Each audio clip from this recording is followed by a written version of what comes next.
देखिए, आज हम बात करते हैं इंट्रोगेटिव सेंटेंसेस के बारे में। इंट्रोगेटिव सेंटेंसेस की महत्वपूर्ण भूमिका है पैसिव वॉइस में, और ज़्यादातर एग्जाम में आपके यही प्रश्न पूछे जाते हैं। साधारण तो अपनी जगह महत्व रखते हैं, लेकिन इंट्रोगेटिव के विशेष महत्व है, और इसी प्रकार इम्परेटिव का भी, जिसे हम आगे देखेंगे।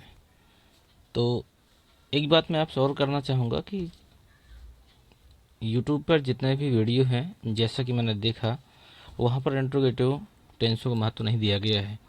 वहाँ पर सरल कंटेंट उठाए जाते हैं, आप तक पहुँचाए जाते हैं ताकि व्यूज़ अधिक से अधिक आएँ, लेकिन विषय को गहराई तक नहीं देखा जाता है। तो आज हम वही चीज़ देखने वाले हैं। इंट्रोगेटिव सेंटेंसेस आपके पैसिव वॉइस में महत्वपूर्ण भूमिका निभाएंगे। यदि आपने पूरा देखा तो गारंटी है कि चीज़ें आप बहुत अच्छी तरीके से सीख सकते हैं। ठीक है, इसमें कई पार्ट बटे हैं इंट्रोगेटिव के, जिसे हम लोग बारी बारी समझेंगे। पहला पार्ट है ऐसे वाक्य जिसमें सहायक क्रिया सबसे पहले आती है। जैसे आपने देखा होगा, कोई इज से शुरू हो रहा है, कोई वास से हो रहा है, कोई हेड से हो रहा है, कोई हैज से हो रहा है, कोई हैव से हो रहा है। अलग अलग सेंटेंसेस है जिसमें से सहायक क्रिया से प्रारंभ होने वाले वाक्य। तो ऐसे वाक्यों की प्रॉपर्टी क्या होती है, उसका सूत्र क्या होगा, उसको हम लोग कैसे हल करेंगे, उसको देखते हैं। तो ऐसे वाक्यों में जो सहायक क्रिया सबसे पहले आती है, हेल्पिंग वर्ब आती है, उसके स्थान में हम कोई परिवर्तन नहीं करते हैं, उसको हम ज्यों का त्यों अपनी जगह रखते हैं। इसके बाद में कर्म को कर्ता बनाते हैं तो वो अपनी जगह आ जाएगा। इसके बाद में नॉट लिखते हैं। यदि आवश्यकता है तो बी, बीइंग या बीन, यदि आवश्यकता है तो इनको लिखेंगे, नहीं आवश्यकता है तो नहीं लिखेंगे। वर्ब की थर्ड फॉर्म लिखते हैं, इसके बाद में अन्य शब्द लिखते हैं, फिर बाई, और फिर इसके बाद में सब्जेक्ट लिखते हैं। जो आपका कर्ता था वही आपका कर्म के रूप में आ गया। लेकिन ध्यान दीजिएगा, बी का प्रयोग सिर्फ हम वहीं करेंगे जब आपका फ्यूचर इंडेफिनिट का टेंस हो। यदि फ्यूचर इंडेफिनिट नहीं है तो हम बी का प्रयोग नहीं करेंगे।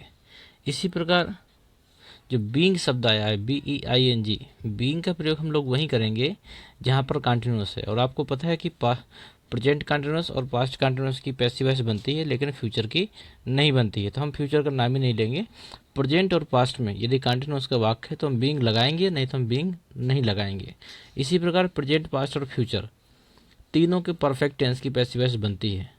तो यदि ये टेंस आपको दिखाई दे जाए तो आप बिना सोचे उसमें बीन का प्रयोग कर सकते हैं, BEEN। वहाँ पर बी और बीइंग नहीं लगाएंगे। यदि वाक्य नकारात्मक है तो नोट का प्रयोग करना है, और नहीं है तो नहीं करना है। पहला वाक्य हम लोग देखते हैं, जैसे लिखा है, you have written the letter. तो आप देखकर समझ गए कि हैज, हैव का प्रयोग सिर्फ प्रेजेंट परफेक्ट में होता है, और यदि ये आ जाता है तो फिर हम लोग बीन का प्रयोग करेंगे। इसको आप बनाएंगे तो बनेगा, has the letter been written by you, क्योंकि एक वचन है द लेटर, तो इसके लिए हैज आ गया। और इस टेंस के पैसिव वॉइस में बीन का प्रयोग करते हैं तो BEEN लगा दिया, और रिटन आपके थर्ड फॉर्म में ज्यों का त्यों आ जाएगी, इसी के साथ बाय यू आ जाएगा। ये आपका पैसिव वॉइस हो गया। दूसरा वाक्य देखते हैं कंटिन्यूस का। जैसा कि आपने देखा कि शुरुआत में इज आ गया है, तो देखते ही आप समझ गए कि इज आ गया, तो ये आपका प्रेजेंट कंटिन्यूस का होगा। तो is he not learning his lesson, तो अब हिज लेसन कर्ता बनेगा, और इसके साथ उसका पाठ।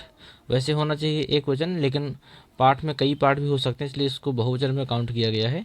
तो आपका हो जाएगा, अर्थ his lesson not being learned by him.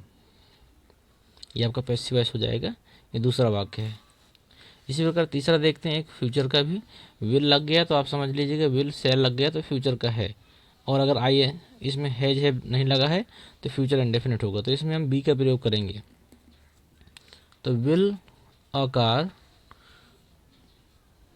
Be bought by Raju, यहाँ पर बी का प्रयोग हो गया। तो तीनों चीज़ें आप समझ गए कि बी का प्रयोग कब करेंगे, बीइंग का कब करेंगे, और बीन का कब करेंगे। एक नॉर्मल सेंटेंस देख लेते हैं, चौथा नंबर आपका। उसमें आप देख लेंगे कि एक नॉर्मल सेंटेंस को हम नॉर्मल नियम से ही बनाएंगे। जैसे आगे, do you drink milk daily. तो ये आप भी जानते हैं कि प्रेजेंट इंडेफिनिट का वाक्य है। इसमें हम लोग सहायक क्रिया इज, MR का प्रयोग करते हैं। तो यहाँ पर मिल्क आपका कर्ता बनेगा, तो मिल्क के हिसाब से इज लग जाएगा, is milk drunk by you daily. अब डेली को आप बाई के पहले डाल दीजिए या फिर बाई के बाद डाल दीजिए, कोई दिक्कत नहीं है।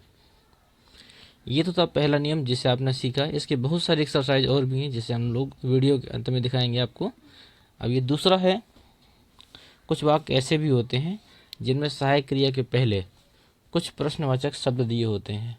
जैसे वेयर हो गया, व्हाट हो गया, हुज हो गया, बहुत सारे नियम ऐसे होते हैं। तो ऐसे सेंटेंस जिसमें WH फैमिली के सदस्य सबसे पहले पाए जाएं सेंटेंस में, उनके लिए कुछ जो नियम काम करेगा उसको हम देख लेते हैं।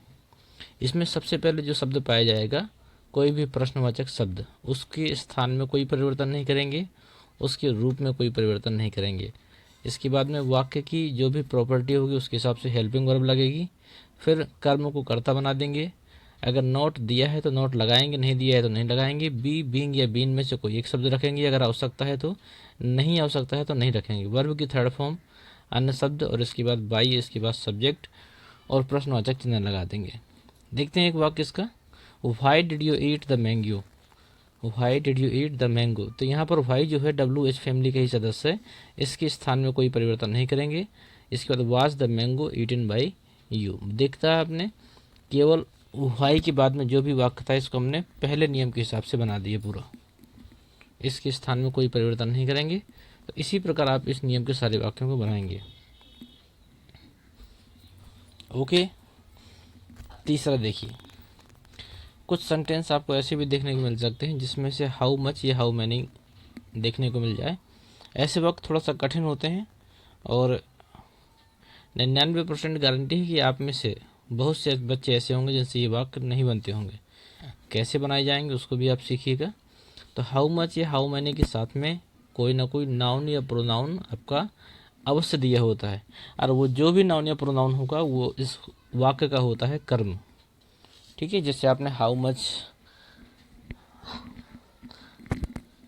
वाटर हो गया, हाउ मच मिल्क हो गया, हाउ मैनी बनानाज हो गए। इस तरह से कोई भी शब्द आता है, ये जो नाउन या प्रोनाउन होते हैं ये वाक्य के कर्म होते हैं। और जब हम कर्ता इसको पैसिव वॉइस में बदलेंगे तो इनके स्थान में परिवर्तन नहीं करते, क्योंकि ये शब्द ही आपके कर्ता बन जाते हैं। तो इनको जहाँ रखें वहीं रखा रहने देते हैं, बाकी वाक्य हम बदल देंगे। जैसे एक वाक्य है, how many twice have Rahul taken. तो हाउ मैनी के साथ में ट्वाइस आ गया, तो ट्वाइस क्या है, चाहे नाउन मानिए या फिर प्रोनाउन मान सकते हैं। हैव राहुल टेकन, यहाँ पर राहुल आपका कर्ता है और जो ट्वाइस है वो आपका क्या है, कर्म है। लेकिन हाउ मैंने दिया इसलिए इसके शुरुआत में रखना पड़ेगा। तो how many twice have been taken by Rahul, जो राहुल था वो कर्ता था, उसको हमने कर्म बना दिया, और कर्म तो अपनी जगह पहले से ही रखा हुआ था कर्ता के रूप में। तो इसको हम इस तरह बना देंगे। इसका सूत्र देख लीजिए, सूत्र क्या है। सबसे पहले हाउ मच या हाउ मैनी के प्रयोग करते हैं, फिर नाउन या प्रोनाउन रखते हैं, फिर हेल्पिंग वर्ब रखते हैं, फिर नॉट, फिर बी, बीइंग या बीइंग में से कोई एक, वर्ब की थर्ड फॉर्म बाई, और फिर सब्जेक्ट। इसके बाद में हम लगा देते हैं प्रश्नवाचक चिन्ह। तो ये है सूत्र। तो उम्मीद करते हैं कि सभी बच्चे नोट करते हुए चल रहे होंगे, क्योंकि ये एक ऐसे नियम है कि हो सकता है आपने ना पढ़े हों, और पढ़े हों तो भी हो सकता समझ में ना आए हों, लेकिन यहाँ गारंटी है कि चीज़ें आपको क्लियर हो जाएंगी। अगला है ऐसे वाक्य। अगला नियम में है ऐसे वाक्य जो व्हिच या हुज से प्रारंभ होते हैं।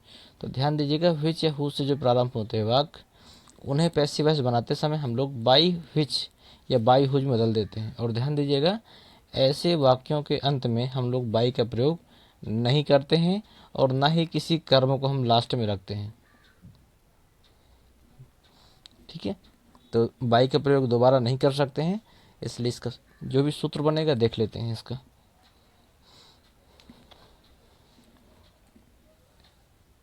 सबसे पहले बाई, फिर व्हिच या हुज, फिर नाउन या प्रोनाउन, हेल्पिंग वर्ब, सब्जेक्ट, फिर नॉट, फिर बी, बीन या बीइंग में से कोई एक, वर्ब की थर्ड फॉर्म, इसके बाद में अन्य शब्द।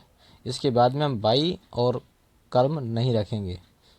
ठीक है, तो इस प्रकार ये हुआ सूत्र। इसके कुछ एग्जाम्पल देख लेते हैं जिससे आपको और क्लियर हो जाएगा। जैसे पहला है, which girl beat him on Monday. तो व्हिच गर्ल को हम कर देंगे बाई व्हिच गर्ल। तो बाई सबसे पहले आएगा, तो बाई लिख दिया हमने, बाई के बाद में व्हिच और फिर इसके बाद गर्ल। ठीक है, तो नाउन प्रोनाउन तक हो गए। इसके बाद हेल्पिंग वर्ब रखेंगे, तो ये आपका सेकेंड फॉर्म यदि हम माने,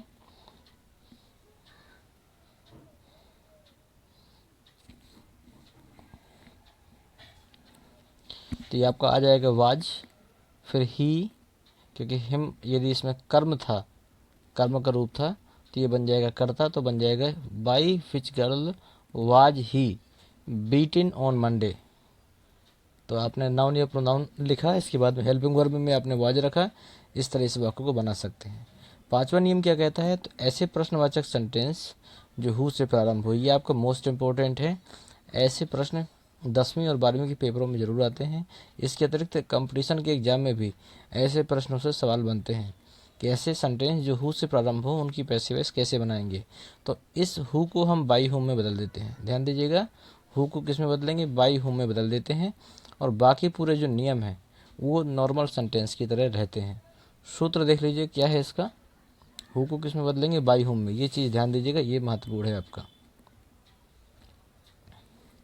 सूत्र अगर हो सके तो इसके नियम और सूत्रों को नोट करते हुए चलिए। सबसे पहले बाई हुम, फिर हेल्पिंग वर्ब, फिर कर्म को कर्ता के रूप में लिख देंगे, फिर नॉट अगर आया है तो रखेंगे, फिर बी बीइंग में से कोई एक, बी बीन या फिर बीइंग में से कोई भी एक यदि आवश्यकता है तो, फिर वर्ब की थर्ड फॉर्म, फिर आपका अन्य शब्द। एक छोटा सा वाक्य लिया हमने, हु कॉल्स यू, तो हु को हमने बदल दिया बाई हुम में। सूत्र के हिसाब से देखते जाइए, बाई हुम में हो गया। इसके बाद में हेल्पिंग वर्ब, ये आपका प्रेजेंट इंडेफिनिट टेंस का वाक्य है।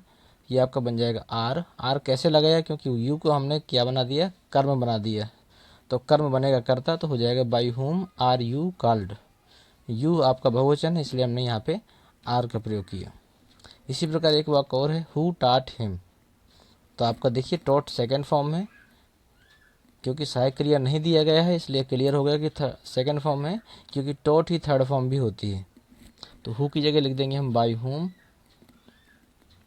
और ही कर्ता बनेगा तो ही के हिसाब से हो जाएगा वाज, तो बाई हुम वाज, यहाँ पर शी नहीं होगा, ही होगा। बाई हुम वाज ही टॉट, क्योंकि हिम का कर्ता ही हो जाता है तो यहाँ पर शी नहीं होगा, यहाँ पर आपको ही लिखना है, ही टॉट। ये आपका पैसिव वॉइस बन गया है। ये आपके हु का नियम था, मोस्ट इंपॉर्टेंट नियम है। इसके अतिरिक्त एक नियम और भी है बाई हुम वाले वाक्यों के लिए, लेकिन ये बाई हुम नहीं है, हुम मिलेगा, ये गलत प्रिंट है। जिन वाक्यों का प्रारंभ हुम से होता है, WHOM, बाई नहीं, बाई गलत है यहाँ पर, तो उसमें क्या करेंगे, सूत्र देख लीजिए इसका।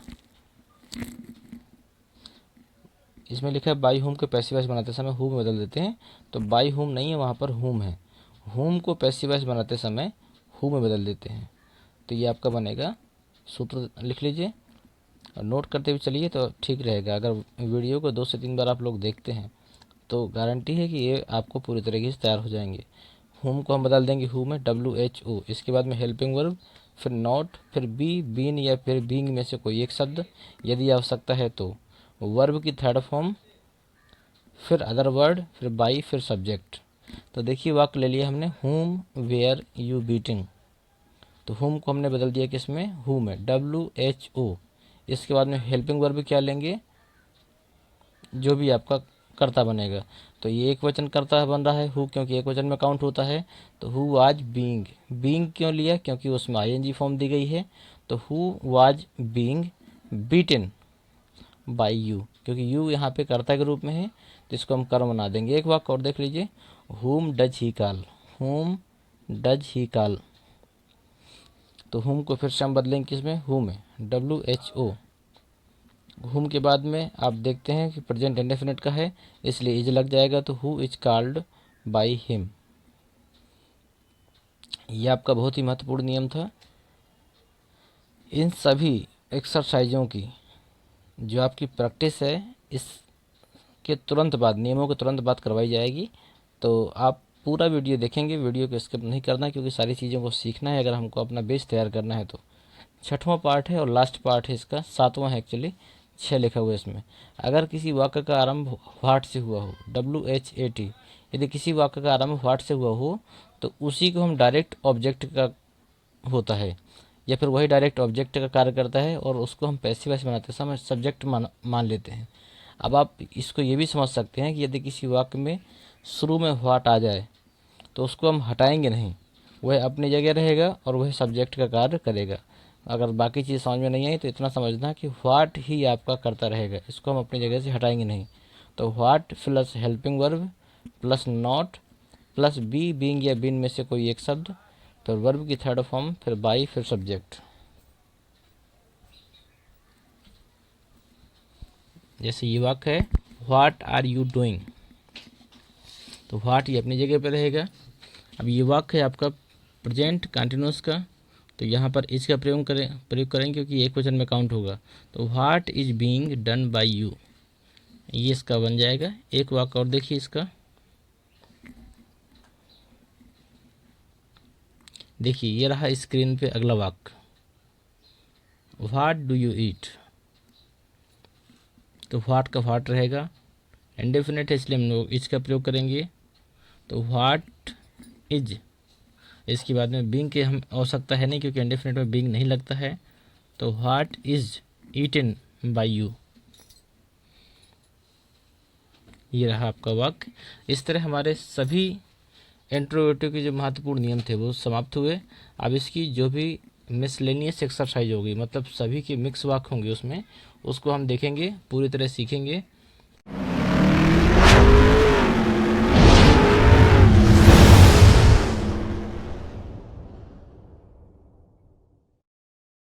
मैं विश्वास करता हूँ कि जो भी नियम आपके इंट्रोगेटिव के बताए गए उस सारे नियमों को आपने ध्यान से सीखा है, सभी नियम आपने ध्यान से देखे।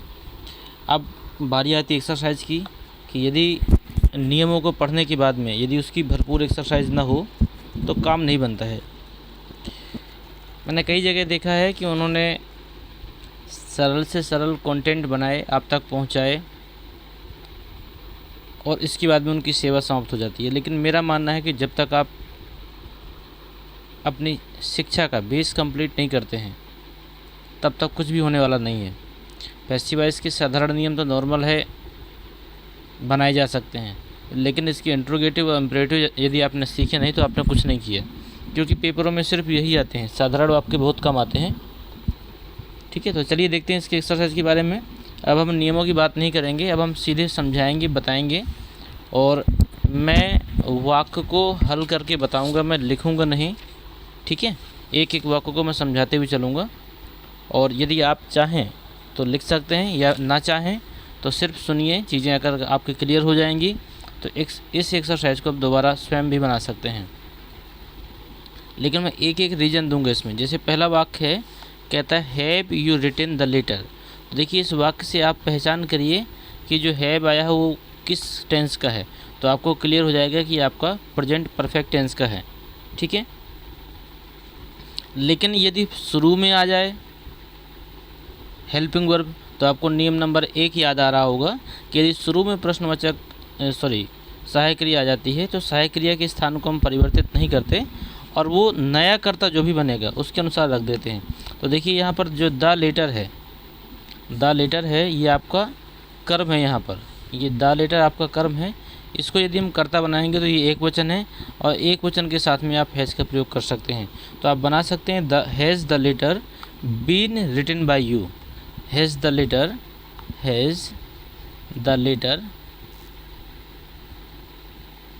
और रिटन बाय यू। ठीक है, इस तरह आप बना भी सकते हैं। तो सिर्फ समझते चलिए, मुझे उम्मीद है कि चीज़ें आपको समझ में आ गई हैं। एक बार यदि आप सुन लेंगे तो चीज़ें आपकी बन जाएंगी, फिर आप चाहें तो इसको कॉपी में या फिर अपने रजिस्टर में स्वयं से भी हल कर सकते हैं। दूसरा देखते हैं, has he not done this. Has आ गया, ये भी पहले नियम के हिसाब से काम करेगा। तो ये यहाँ पर दिस आपका कर्ता बन रहा है, कर्म बन रहा है, यही कर्ता बनेगा। तो ये बन जाएगा has this not been done by him. तीसरा देखिए, कहता है are the masons building a house. तो यहाँ पर ए हाउस आपका ये आगे कर्म है, तो यही आपका कर्ता बन जाएगा। तो ये एक वचन है तो इसके साथ में आ जाएगा एज, और आपको पता है ये कंटिन्यूअस का वाक्य है, प्रेजेंट कंटिन्यूअस का, इसके लिए आ जाएगा has a house been built by the masons. अगला है is he not learning his lesson. यहाँ भी आप समझ गए होंगे, लर्निंग आ गया तो आईएनजी फॉर्म है, इसका मतलब ये कॉन्टिन्यूस का है, और इज आ गया तो प्रेजेंट का है, तो प्रेजेंट कंटिन्यूस का वाक्य है। तो यहाँ पर देखिए हिज लेसन आपका कर्म है, यही आपका कर्ता बन जाएगा। तो बन जाएगा, ये भी एक वचन ही बनेगा, तो बनेगा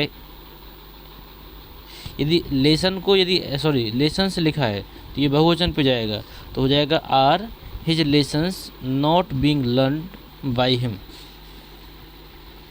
पांचवा देखिए, वेयर यू चीटिंग मी, तो यहाँ पर मी आपका कर्म है और मी को मी कर्म है। अगर आप कर्ता बनाते हैं मी को तो ये हो जाएगा आपका आई, और आई के हिसाब से आपका क्या लगना चाहिए, आई एक वचन में भी काउंट होता है तो ये वाज का भी प्रयोग कर सकते हैं। तो was I being cheated by you, ठीक है। वाज सबसे पहले होगा, फिर इसके बाद आई, फिर बीइंग चीटेड, चीट दिया गया है तो चीटेड बाय यू हो जाएगा। छठवां नंबर देखिए, was she not writing a letter, तो यहाँ पर ए लेटर आपका कर्म है, इसको कर्ता बनाएंगे तो ये भी एक वचन है तो वाज की जगह वाज ही रहेगा। तो was a letter not being, being इसलिए लगेगा क्योंकि यहाँ पे आईएनजी फॉर्म है, बीइंग रिटन बाय हर।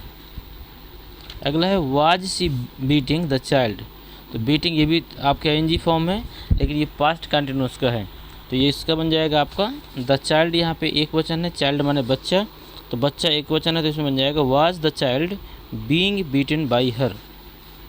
अगला है विल ही नॉट स्कोल्ड अस, यहाँ पर आपका विल दिया गया है, इसका मतलब फ्यूचर इंडेफिनिट का टेंस है ये, क्योंकि आई इसमें हैड नहीं दिया गया है और हैव नहीं दिया गया है, तो इसमें विल के हिसाब से हमने पहचान कर ली कि किसका फ्यूचर इंडेफिनिट का है।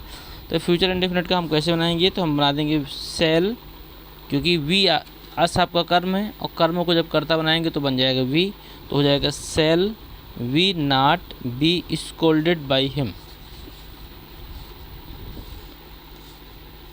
अगला है 9 नंबर, will they have received the letter, और बड़ा कर लेते हैं ताकि समझ में आसानी रहे। अगला है will they have received our letter, यहाँ पर आवर लेटर जो है ये आपका कर्म है, इसको आप कर्ता बनाएंगे तो इसके साथ विल ही रहेगा, तो will our letter, will our letter. अब देखिए रिसीव्ड आ गया है तो रिसीव्ड से आपको पहचान हो गई कि ये हमारा फ्यूचर परफेक्ट का है, तो उसमें फ्यूचर परफेक्ट में बी नहीं लगाते हैं, हैव बीन लगाते हैं, तो will our letter have been received, और रिसीव्ड के बाद में बाय देम कर सकते हैं।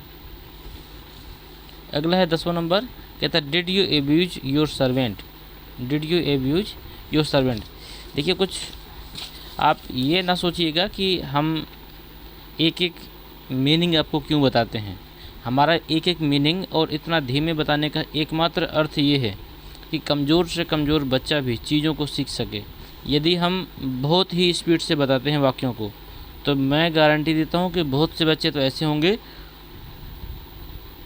जिनको उसके बारे में पता ही नहीं चलेगा और वाक्य उनके छूट सकते हैं।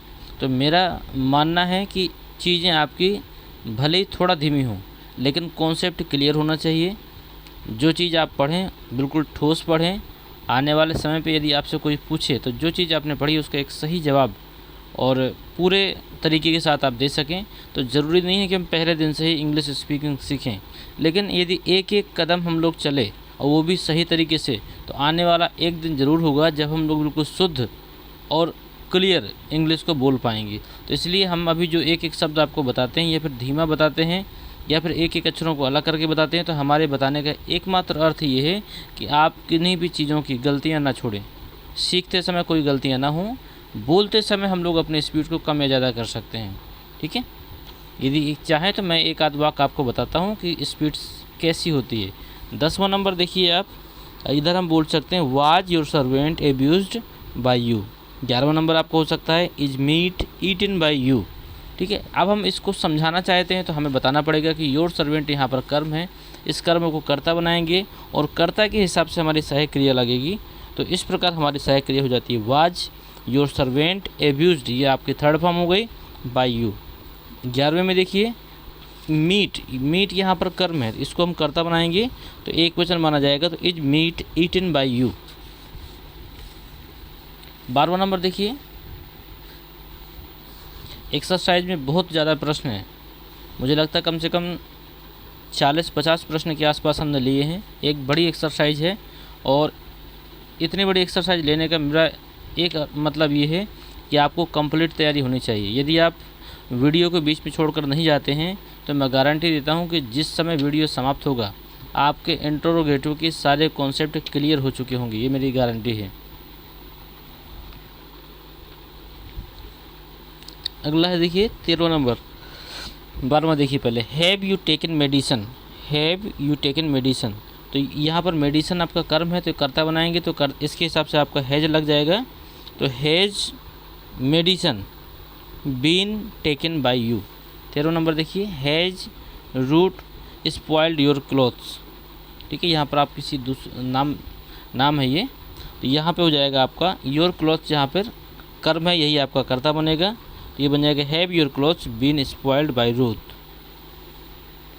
अगला, have you spend all the money, all the money यहाँ पर कर्म है यही आपका कर्ता बन जाएगा, तो ये बहुवचन में काउंट होगा तो ये आपका हैव का हैव रहेगा।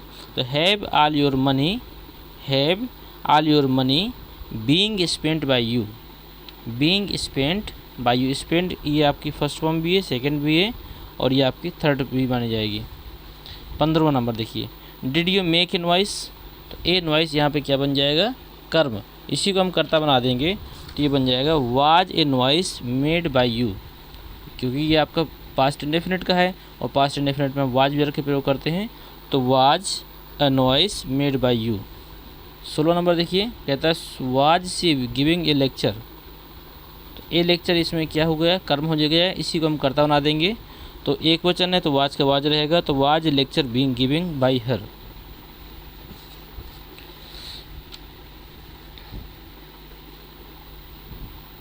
17 नंबर देखिए, were you not writing a story book.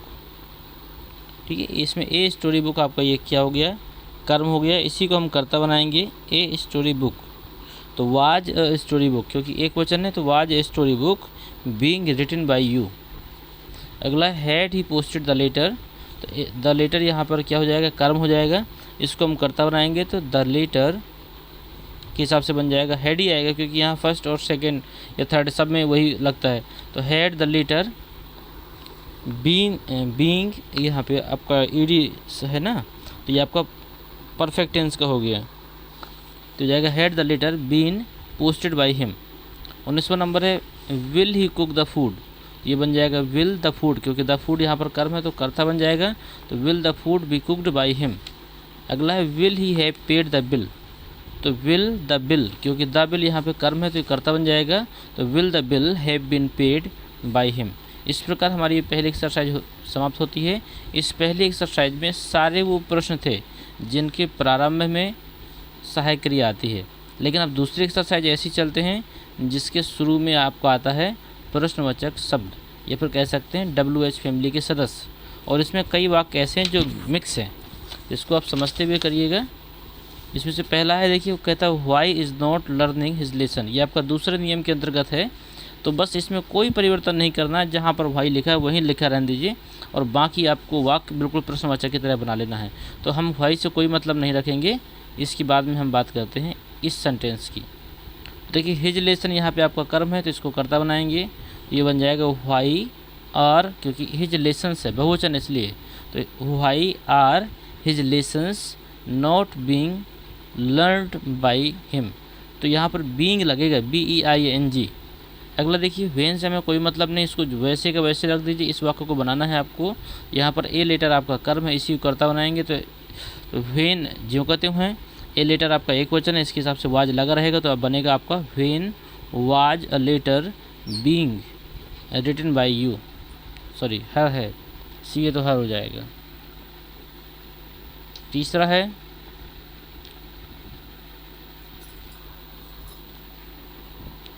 Where has the policeman caught the thief. यहाँ पे वेयर आपका ज्यों का त्यों रहेगा, इससे हमें कोई मतलब नहीं है क्योंकि ये चेंज नहीं होते हैं, इसको हम बदलेंगे। तो यहाँ पर द थीफ जो है ये आपका कर्म है, वो भी एक वचन है, तो हैज़ के हैज़ रहेगा, तो where has the thief been caught by the policeman. अब मुझे पता है कि बनाने का आप बना सकते हैं और आपसे बन भी जाएंगे, गारंटी है, ठीक है, लेकिन हम एक एक चीज़ों को बताते चल रहे हैं, क्लियर करते चल रहे हैं कि भले ही 2-4-10 मिनट और एक्स्ट्रा लग जाए, लेकिन चीज़ें हमारी पुख्ता होनी चाहिए। बनाने तो आपको है ही हैं, ये 20 वाक्य लगभग पहले में हैं, और हम लगभग 50 वाक्य आपको आज बताएंगे इस एक्सरसाइज में, और 50 में 50 वाक्य यदि आप सीख लिए तो मैं गारंटी देता हूँ कि इंट्रोगेटिव का कैसा भी वाक्य खतरनाक आ जाए, आप छोड़ कर नहीं आएंगे कहीं भी। ठीक है, चलिए देखते हैं अगला। When will they announce the results. चौथा नंबर है, तो व्हेन का व्हेन रहेगा, विल का विल रहेगा क्योंकि द रिजल्ट आपका आगे आ जाएगा, तो when will the results be announced, E D लगा देना है केवल इसमें, बाय देम। अगला है why did she punish you, why did she punish you, तो व्हाई अपनी जगह पर रहेगा, यू आपका कर्म है तो यू बन जाएगा कर्ता, तो व्हाई वेयर यू, क्योंकि यू के हिसाब से बनेगा सहायक क्रिया तो आपका हो जाएगी वेयर, तो who were you punished by हर।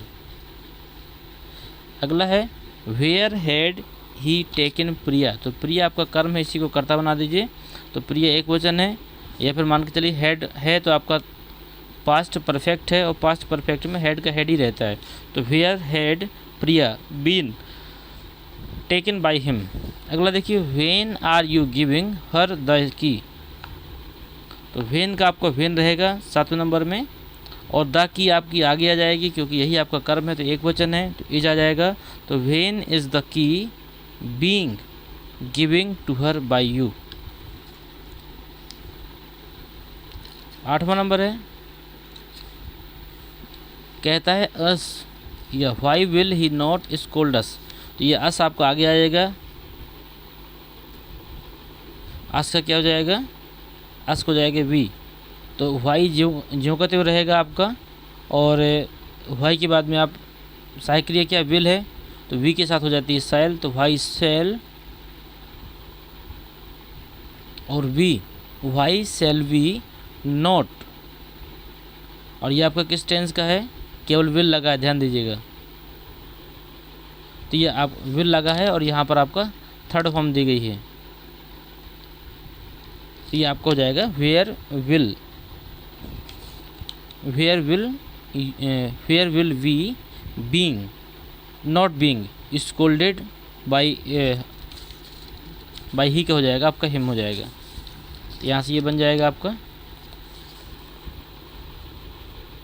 या फिर आप ऐसे कर सकते हैं कि ये आपका फर्स्ट फॉर्म दी गई है स्कोल्ड, क्योंकि थर्ड नहीं है और फर्स्ट है तो ये हो जाएगा आपका फ्यूचर इंडेफिनिट में, तो आप ऐसे भी बना सकते हैं इसे, व्हाई विल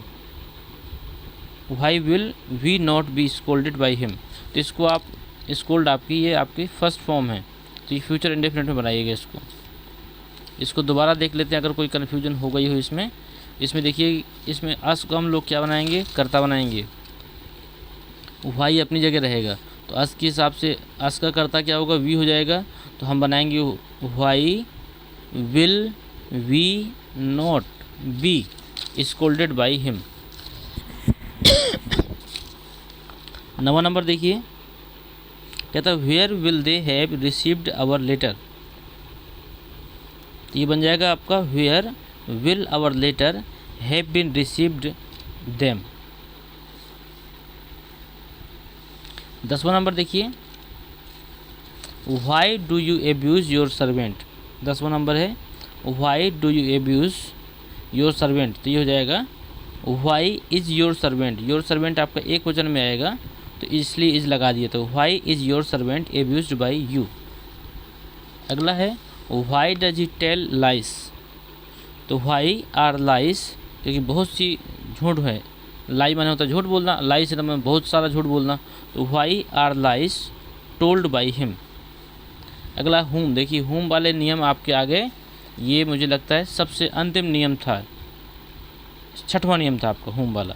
हुम का आपको पता ही है क्या कर देते हैं, हुम का हम लोग हु कर देते हैं, तो who is wanted bye you, क्योंकि हु हमेशा आपका एक वचन में काउंट होता है और हु के बाद में तुरंत सहायक क्रिया आती है, तो सहायक क्रिया आपकी इज हो जाएगी, फिर आपकी वर्ब की थर्ड फॉर्म होगी तो वांट का वांटेड हो जाएगी, फिर बाय यू लिख देंगे आप, ठीक है।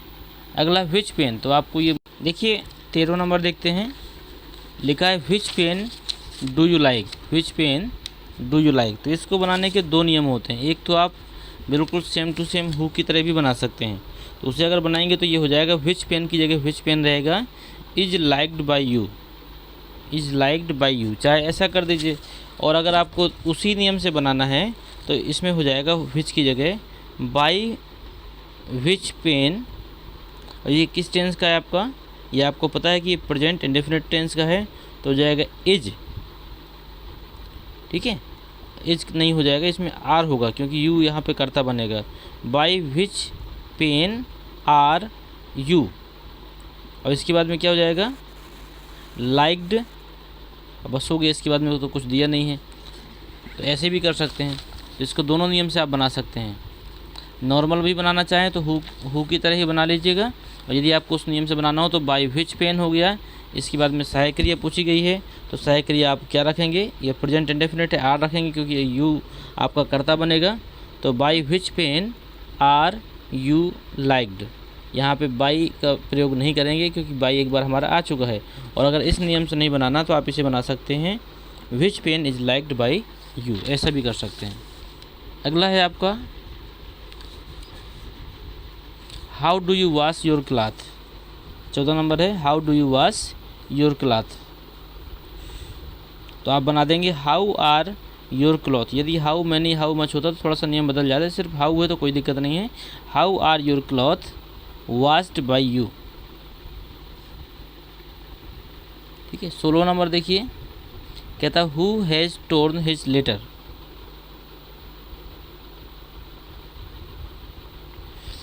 तो हु की जगह हमने बताया था कि यदि कोई वाक्य का शुरुआत यदि हु से होता है तो हु को हम बाई होम में बदल देते हैं। तो हु की जगह क्या हो जाएगा, बाई होम। तो बाई होम, हैज़ की जगह हैज़ रहेगा, by whom has this letter, ये आपका कर्म आ गया जाएगा। और इसके बाद में टोर्न का टोर्न रहेगा आपका, by whom has this letter been torn. अगला है 17 नंबर, क्योंकि थर्ड फॉर्म है तो ये जो का त्यों रहेगी आपका। 17 नंबर है, कहता है where did you find the diary. तो ये बन जाएगा वेयर की जगह वेयर रहेगा, तो where was the diary founded by you. अगला है 18वां नंबर है, कहता है व्हाट वाज रश्मि डूइंग। तो व्हाट वाज बीइंग डूइंग, या डन कर दो, डूइंग को डन कर देंगे, what was being done by Rashmi. अगला है why had you disturb her. तो हो जाएगा why had she been disturbed by you.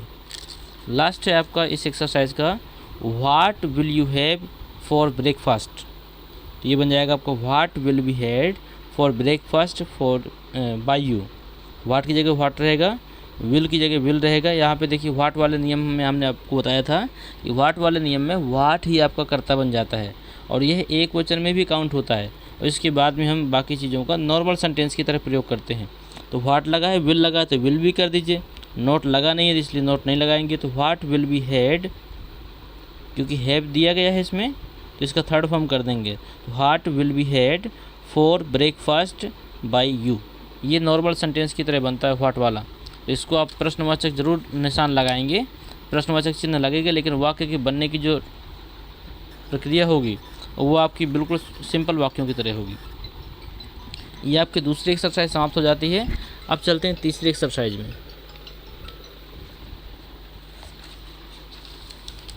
सी, इसमें आप कुछ और तरीके के वाक्यों को देखेंगे, ध्यान से देखिएगा कि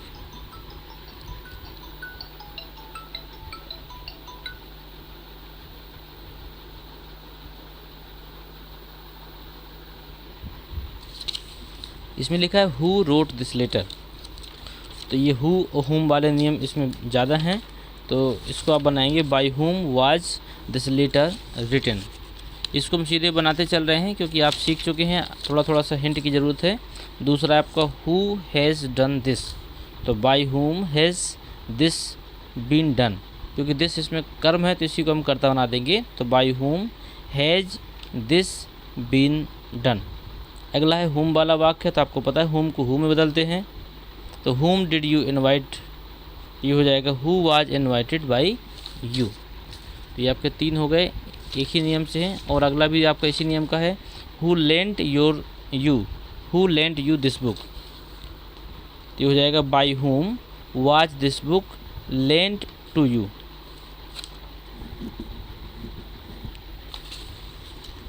अगला है 5वां, whom have the police arrested। तो ये हो जाएगा whom को who में बदल देंगे, तो who has been arrested by the police। अगला है 6वां नंबर, whom हैज़ द नहीं whom हैज़ सी कॉल्ड, तो who has been called by हर।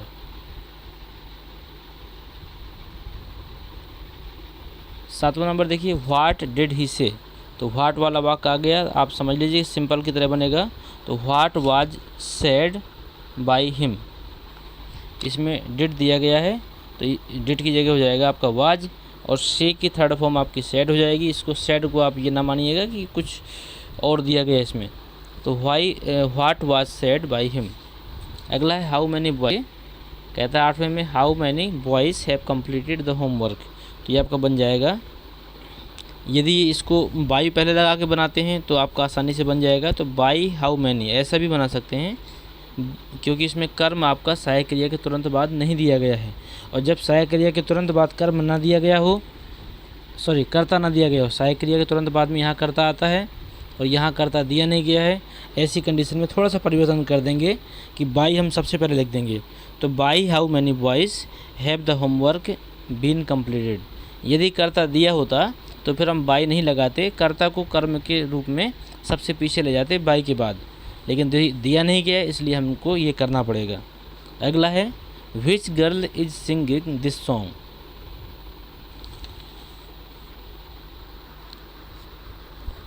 इसका बनाइए आप, नहीं तो फिर हम बताते हैं।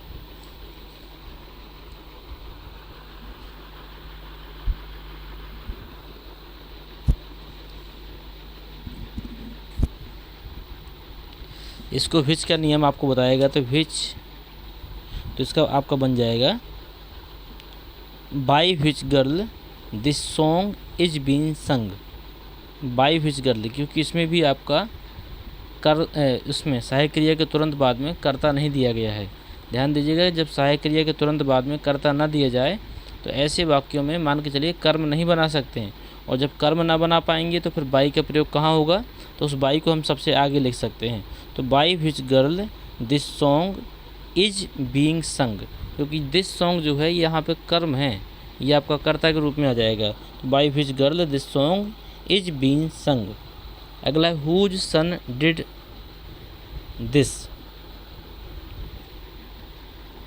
तो ये हो जाएगा हुज को हम बाई लगा के बनाते हैं, तो by whose son this was done. तो ये आपके वाक्य यहाँ तक कंप्लीट हो गए। उम्मीद है आपने सारी चीज़ों को बहुत ध्यान से देखा, सुना और सीखा। और अब बात करते हैं कुछ इम्परेटिव सेंटेंसों की। इम्परेटिव सेंटेंसों